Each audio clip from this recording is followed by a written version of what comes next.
She rules the nest, don't you, AB? Yeah. She's got a big, a very fierce, independent personality. Yeah, airplanes. Oh, what's that? Hey, Lucy. What am I trying to do? I don't get you with it. No, I am. She's diagnosed with spina bifida at 20 weeks in utero and had a few surgeries when she was a baby, but is doing well now. You're some good dancing. You're pretty dancing shoes on. Around her 4th birthday, her legs stopped working as well, and she started asking for a wheelchair.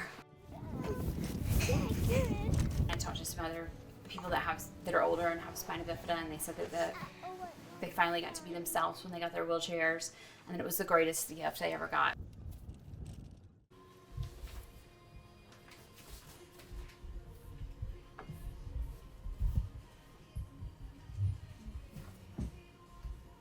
On September the 6th, I got the first denial, and they denied everything. We cannot approve coverage for backrest used to hold your child's wheelchair in a vehicle.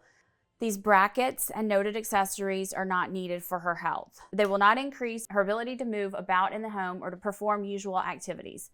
For these reasons, we believe that these items are not medically necessary.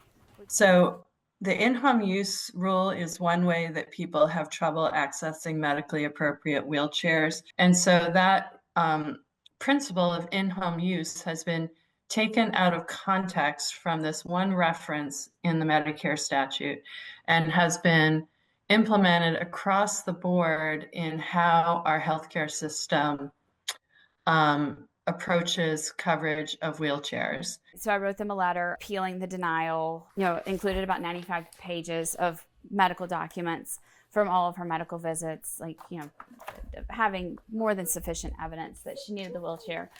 On October the 22nd, Blue Cross Blue Shield denied everything again, stating it was medically unnecessary, and it was literally just a copy and paste of the first reasons. They hadn't even looked at anything that was resubmitted. Each denial was just complete and total defeat, heartbreak, because Aunt Bailey was asking for a wheelchair, and she's like, Mom, when are you going to get me my wheelchair? It's very good. That's a nice smile, too. At this point, Aunt Bailey was falling, and she kept hitting her head.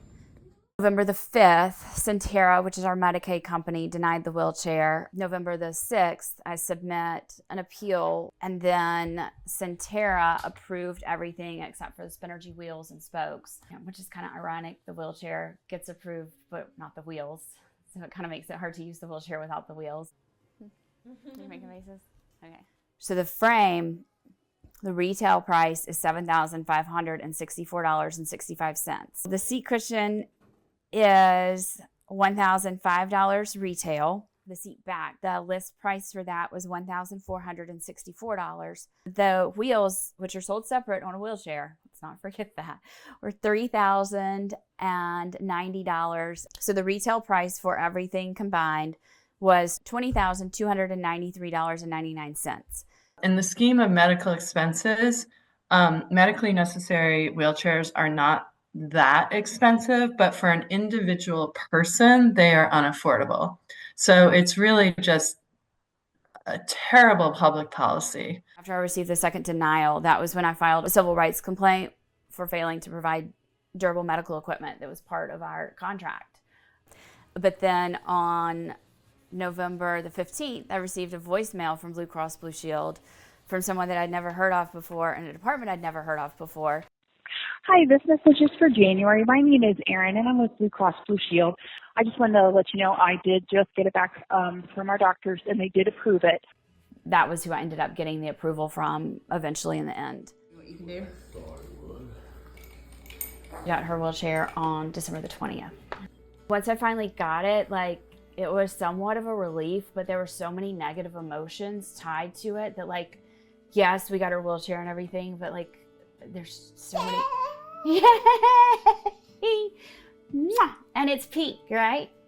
Which is the best part, that it's pink. Unfortunately, there's just so many negative emotions about it, about the process, about what it took. And she's got her walker, and when her legs are working, that's great. But she can't go as fast with her walker. 3, 2, 1. And so with her wheelchair, like, she can keep up with them. She can play tag. She can, and she's not exhausted trying to, like, chase them down and everything. We've had, disability non-discrimination statutes since 1973. We've had regulations since 77. We've passed the Affordable Care Act in 2010. I mean, how is it that people still can't get an appropriate wheelchair? Does it help you when your legs aren't working? Yeah, because some days your legs just don't work, do they? We never know what those days are going to be, do we? No. Sometimes they work great, then you can get around everywhere, and some days your legs just don't work, and you just fall all the time, right? Yeah. And you can't help it, can you? But God made you perfect just the way you are, didn't he? Yeah.